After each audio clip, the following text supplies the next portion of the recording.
Hello, tubers. It's Robert 28, 1979. Boy, look at that. Can you figure out what that is?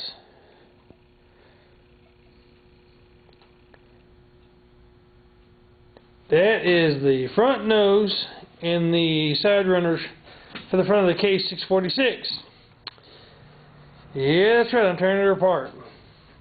There we go. Sorry about that. As y'all can see, the next thing I'm going to do is I'm taking this 3-point off completely. I got to look in trying to rebuild this thing. That thing is just beyond words. This little cylinder here, I guess it's a lid cylinder or something. Now I'm going to buy more pipe and this stuff, and I'm going to rebuild this. I'm going to straighten these out. I'm actually going to use this plate as a reference and a template for some other plates. Sorry, I get the cigarette in my mouth. I'm actually going to build a few of these and see about post them. I've had a couple people actually contact me over these. Want to know if I could build them. And yes, I'm going to try to build some. This one is factory, you know, it's got the grease cert, those on it, the collars on it, sorry. Mine did not, I did not do that to mine yet. It's coming, it's in the works. But besides that, I got some hydraulic hoses. A buddy of mine had a whole bunch of them. I grabbed a few to see if they'd fit on this thing. Because, like I said, I'll show you in a minute. On the mid-lift cylinder, they've taken the cylinder off this thing. They've taken the lines off and just plugged them where you can see down there that puddle is leaking from the plugs. This line here has actually got the adapter fitting there and another one there. With all hopes they may actually work and fit that. And if so, then I'm going to tie this together with that one line and just kind of loop it around somewhere just to stop it from leaking. But as you can see, that oil filter setup, I'm taking it off. I thought about trying to, you know, since this thing don't have the cooling fan on it, the shaft, I'm probably not going to go back with one. I'm probably just going to leave it just as it is. And I'm fixing to build the actual louver skirt myself to mount the tank to the top. And if I do that, I may have enough room left. I might be able to mount that up into the front. Just have to where I can just pull the grill off, change that oil filter, and be done. But I'm seriously thinking about just eliminating it. They don't come with them from factory. Somebody put that on. I don't know why. When I had this thing running last night, I actually raised the boom up. It raised up all the way. But it acted like it was starving for oil, and that can's actually got oil in it. The reservoir does. So I'm thinking that's just kind of, you know, gravity flow. It's on the feed side versus the return side. If it's on the return side of the system, it'd have a little pressure and be able to push through better, and you wouldn't have such a problem with your feed side not providing enough oil for your pump. But like I said, I had it running, ran good, figured out all the problems with it with the no spark situation, got that figured out. I had to take the fuel pump off. Right there on the side it was spurting gas out. Took it apart, and whoever had it apart last before me put 2 gaskets in it, and it blew that one gasket. It was just rubber. So I took it out, put it back together, and she's working fine. The top cylinder up there, it works, it functions. Surprisingly, I'm not finding any oil coming out of that thing. But yeah, see the other side, you can see it real well. My fitting there's leaking. I gotta tighten that up. This thing, it's got a little bit of oil on the rods here. Camera's not gonna pick it up too well.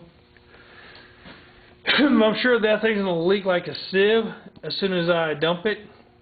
So right now all the fluid's on the back side. As soon as it goes out, because it's so pitted, that's just gonna be oozing oil out.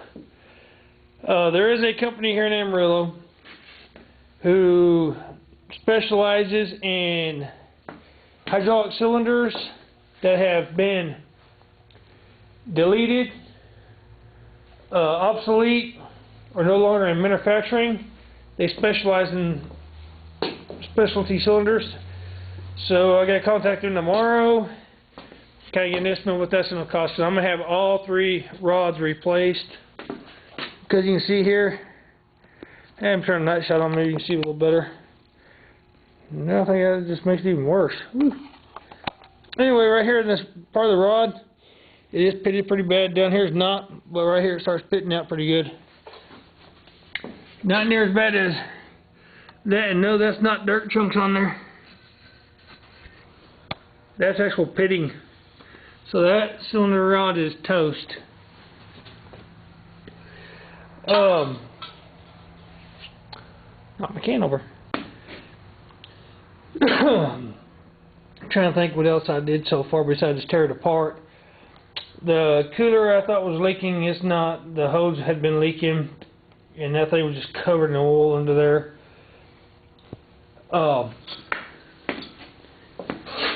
The side seal here that runs along the side here from up here down, they cut it out for this exhaust. Well, I'm cutting this exhaust off here. I'm going to weld a plate to it. I'm going to cut a hole here in the top, run a stub shaft or stub pipe, and drill me a nice new hole, clean. And that one's actually where the pipe's going to stick through, and I'm going to put a flange on this side that'll bolt or rivet on with a pipe and have a stack on it. This hole, that hole, that hole down there, this spot here, that spot in there. You can see. I'm going to fix all those up, weld patches into them, grind them down, clean them up, and get that hood back in shape and straightened out, because it's kind of cattywampus. This hole here they cut out for God only knows what reason. It's horrible. I'm going to fix that. So in order to do all that, to fix those, I got to take the boom off. Well, that'll come once I get the front end all put back together. That's when I'll take the boom off. So when I do that, I'll take the cylinders off. Go ahead and get new rods made. I'm going to use the same packing block. I've actually contacted Salem something, I can't remember, through it's on you go to Yahoo Groups. There's one called Case Tractor. I'm actually part of that Yahoo group, and they've got everything you need to know on these. Not so much on the 646s, but for your 222s, 444s, the 200 series, 400 series mowers and stuff, they got everything you need on those. Stuff for cabs, stuff for aftermarket loaders, but they don't have very much selection on the 646s. But I'm also going to send another short video after this I'm going to make, and I'm going to send it to another YouTuber, Bill T-Max, and see if he can make me these decals, the 646, the case decal, which is not correct for this machine. They were different than this, but I want to have them made just the same as that. And I said there's a block here, and there's one more that went back here. The 646 one there. I can order a complete decal kit for this machine. It's $88, but I don't like the case logo they got right here. It's different than this, and I don't like it. The 646 is the same. So you see somebody painted over the old one and just stuck a new one on top. It looks like crap. Looks like something they had done at Progress Rail where I worked in the paint shop. Just kind of, when I was working over there, I seen a lot of it. Nothing bad about them, but you know, they do kind of cheat, cut corners and cheat when they can. See, of course, I showed in the last video I took the wheel weights off, but those on the 222. I think that's pretty much it for about the front end of this thing. Other than I got to weld some more metal in there and straighten this side out, and got a little bit of work to do. And if you notice, there is no steering wheel, and there is no rod in the hole. If you look down there, there's no steering left in there. I took all that apart.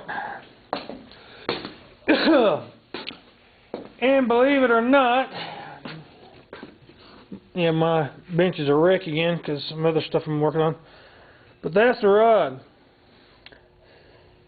And believe it or not, I was able to get the end off without wrecking the threads or the shaft or even the piece. You know, of course, I clawed, dug into it pretty good, but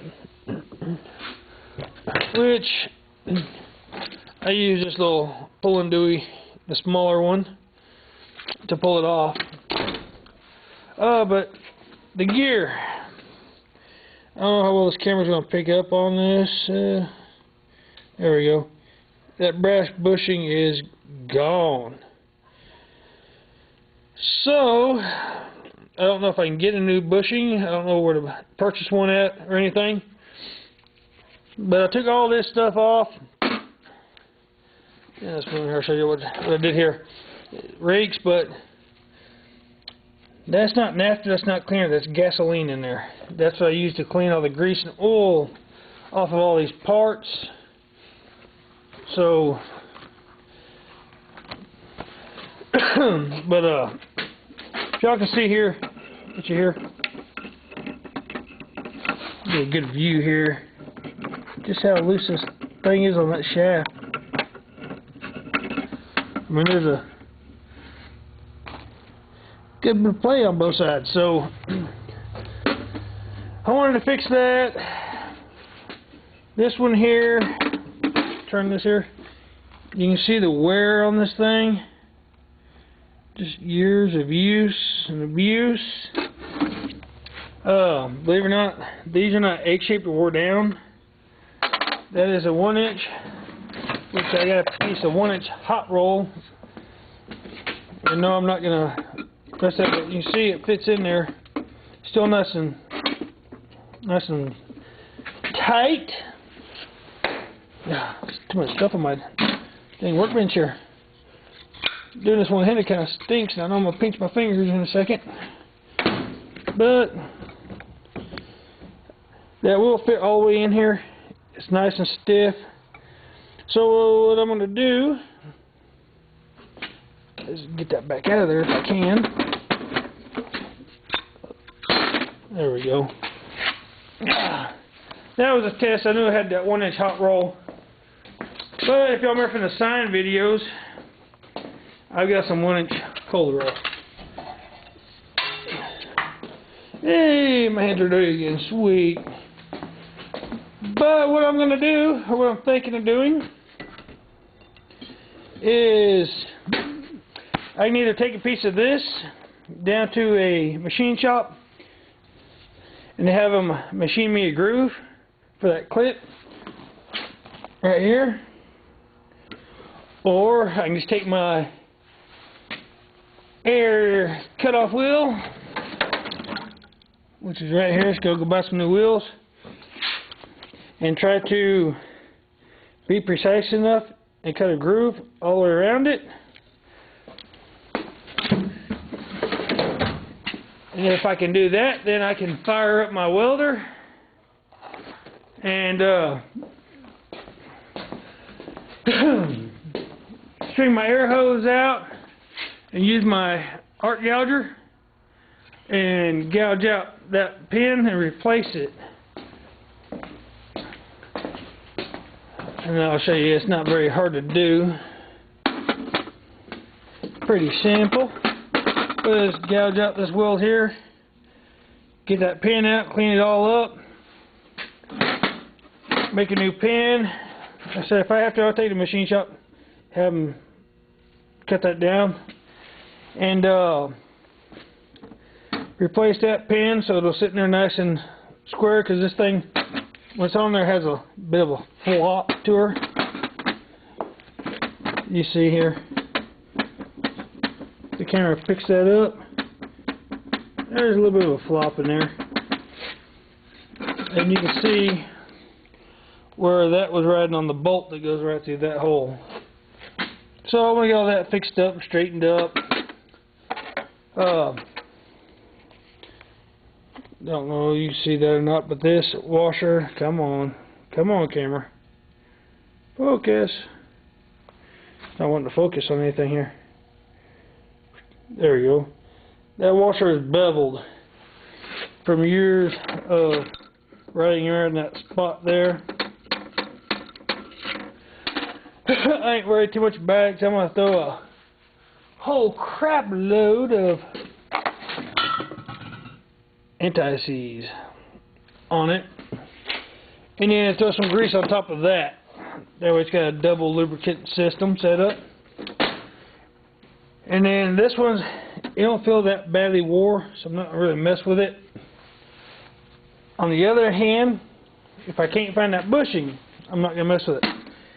Or if I can, sorry. If I can't find this bushing for in here, then what I'm going to do is pop it out, give me a measurement here with some calipers, take a piece of this 1-inch rod, take it down to a machine shop, because I don't have a lathe, which I wish I did, and have them turn this to probably within,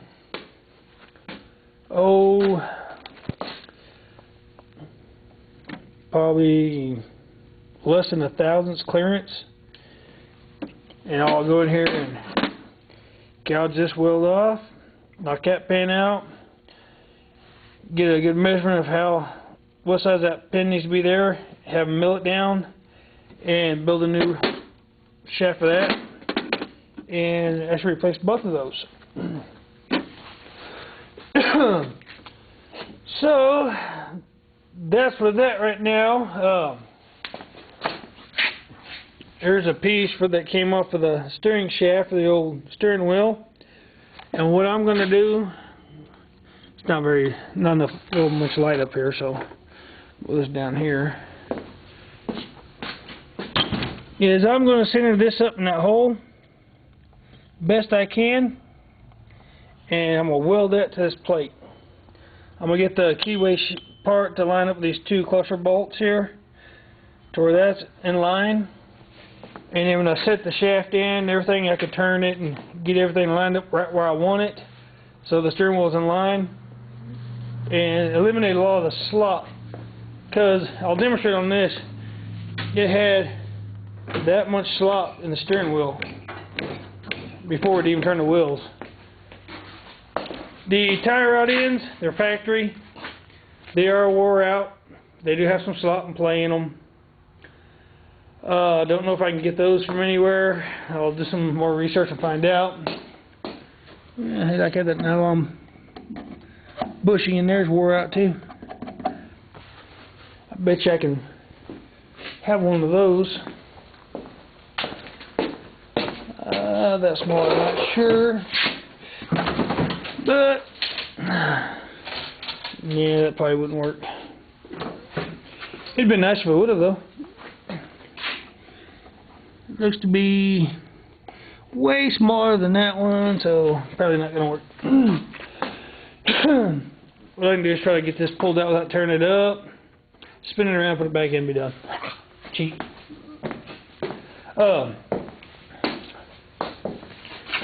Other than that, that's pretty much where I'm at, other than I mounted the new seat on it. It's amazing how many tools you pull out in one little project. And I straightened out the toolbox on it. And I love my gas cap. Hydraulic oil, whatever kind of 5-gallon bucket cap. Ain't too worried about it right now. And I've got, like I said, I've got these ordered, these little rubbers, so I'm waiting for them to come in so I can pop that one out, put the new ones in. One other thing I am going to do too here pretty soon, lovely grill, is the oil pressure gauge in this motor.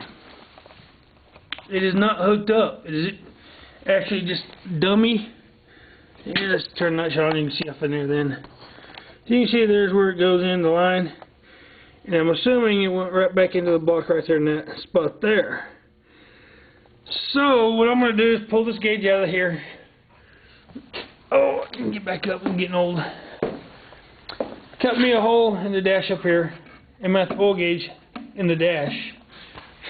And then I'll run some line down around the best way I can and come up and go in that, put a fitting and tie in there. That way I have an oil pressure gauge. Got to rehook the amp gauge up. It is not hooked up. And then when I build the shroud, I can't remember what they call a shroud, basically. The shroud slash tank mounting bracket, I'm going to make it wide enough. It'll come up along the side of this motor here. And I'm going to put little flares onto it so it'll hit this motor. Because this thing's got the impellers in there. And hoping that might be enough to kind of drag enough airflow through that cooler. If not, I will put an electric fan on it or something, or see if I can find the shaft. I don't want a PTO clutch on here. I don't want none of that crap. All I want is just the shaft that bolts to the flywheel and a fan. That's all I want. I don't want the PTO clutch. If I want to do PTO clutch, I've got an electric one right down there. There's one there, and another one somewhere else. No, right there.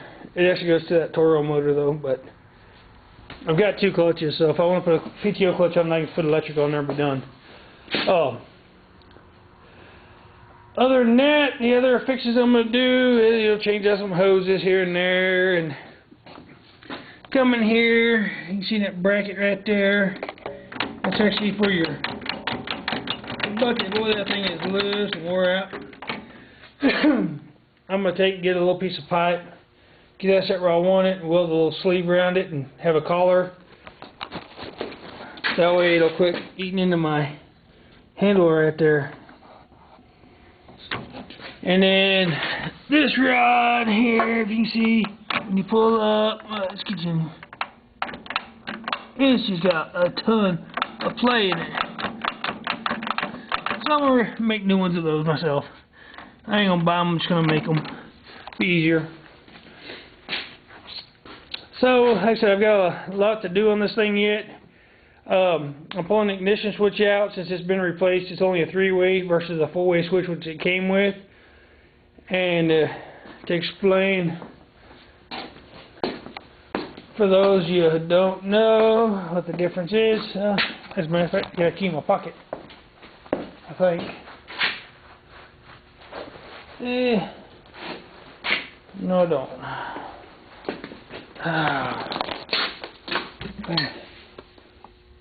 And I don't see one up here either.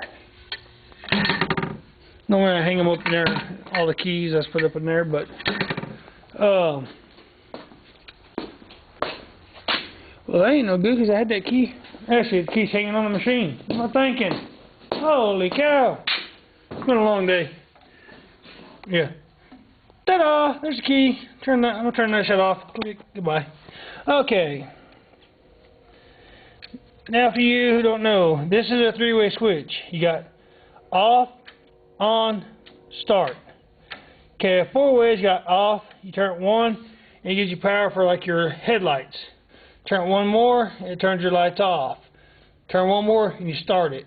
So these things originally came with a 4-way switch. This is only got a 3-way, which ain't bad. I've got another 4-way over here, and I can go buy a new one because I don't remember if this switch over here is any good or not. I got a couple of them over here. Yeah, 2 4-way switches right here, and I don't know if think that one was bad and that one was good. I don't know. I can't remember. Full of dust. Thought I had another one over there, but I don't. But if I don't want to do that, I've got other options. Oh, this turned out to be a pretty long video so far. Yeah, cleared out there. It's not near no more.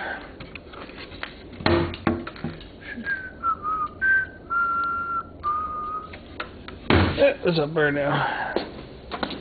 And I got the key for it hanging somewhere. Oh, this has got it. I've got this ignition switch, you know, aftermarket. So I've got plenty of switches here to do what I need to do. And along with other repairs, I'm going to grind all this slag off of here, clean this up. Take another piece of metal, lay underneath it, mark it, cut it out, and then weld it into here, make it back solid again. The main reason I took this little nose off to begin with is that I want to straighten all that out.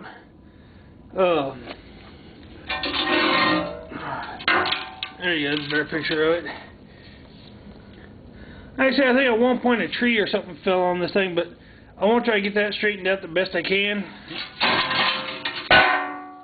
There we go. Get this welded up, that end up there, weld it all back together. Re-weld that one, re-weld this, all four corners are busted. I mean, the grill set up here, and then it had another one that went up there that held the headlights. But I've got a different idea like I showed in the other video. I'm going to take this cheap thin crud. Well, this kind of give you an idea here. With that sitting there like that, I'm going to cut holes out for headlights. And then take some strip or something. And I'm going to mount these lights in there. I think they look alright. I'm not so sure, but because I don't want them off the side, you know.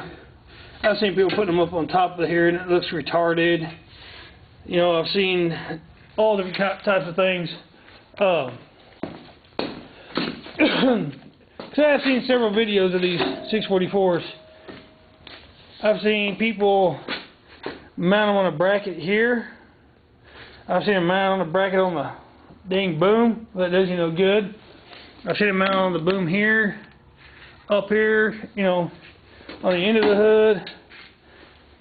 I don't like that. There's no real spot to put that looks good unless I build a day cab for it. You know, which that may also be a project in the works on this too. I don't know yet. But if I do a cab, build a cab for it, that's going to be a day cab. It won't be enclosed, just simply because it's going to be kind of hard to enclose a cab when you got a pivoting arm, you know, pedals and everything else that close together.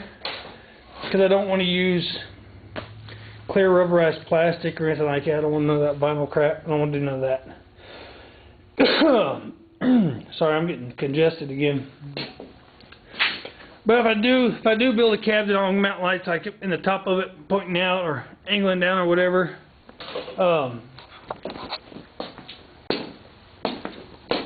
Already got my little beacon light, which I think that wire's bad or something. I don't know. I don't even know if it works. Takes a little bitty tiny plug. But I'll do something different. Put that on top of the cab. Yeah, alright. You know, these don't have the lenses or anything in them anymore, but these are the rubber pop-in light casings. They had the lights in them when I got it, but I had to take them out, put in another tractor. So I bought them. But I've got lights. I mean, I've got another off-road light back here. You know, I've got, those are top lights. Can't put those on nothing. Dang it. Broken trailer light. You know, I've got, if you read that, Caterpillar. Cat. Yep, got that when I worked for the cat house. Oh man.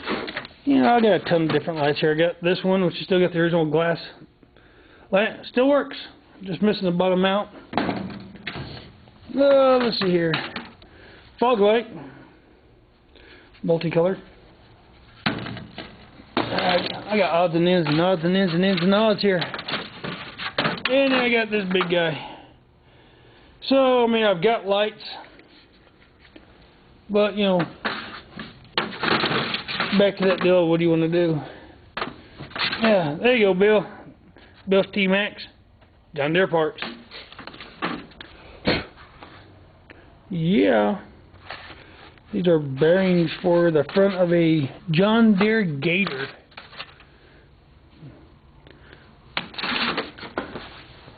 That was another job I did. Another big hunk of junk. Ooh, knocked something off. Oh well. Man, another part of the project. Holy cow, this thing just keeps getting longer and longer. These are tow hooks. I'm guessing they're off of a little S10 Blazer or something. They've been welded on. I'm going to look for a spot, maybe right there or something, and weld them on to the bucket. So then maybe use those, or I've got chain hook ends, you know, some of these. I've got some bigger ones than this too, but I've seen a bunch of these on. I just don't like the way they look when they're on there. You know, it's not a real good enough surface to kind of weld to unless you do it like that. But then you get a weak spot you can't pick up, which is it'll snap right across there. So these are more heavy duty. So I thought they might work pretty good on this bucket. And like I mentioned in the other video, I'm going to build another bucket. That's going to be 48 inches wide, where this is only 44. And I'm going to take more strap like they did here, from here all the way up, and right there all the way up. Now I'm going to cut that old cutting edge off. Both of them, there's two of them there, and then run another strip, as you can see right there, all the way around, back up, and then blow holes, or drill holes, or whatever I want to do, through that, and then put a cutting edge on it. And that should straighten that back out. I mean, you can see here, that bucket kind of goes over and then whops down, so it's not quite straight all the way across the front anymore. And it's not an optical illusion, that's just that way, which I don't know what the heck happened or what, I don't know. But that's another reason why I want to build another bucket. So, oh my goodness. Getting all hoarse. But that's where it's at right now. So, I said there's going to be more to come, more videos.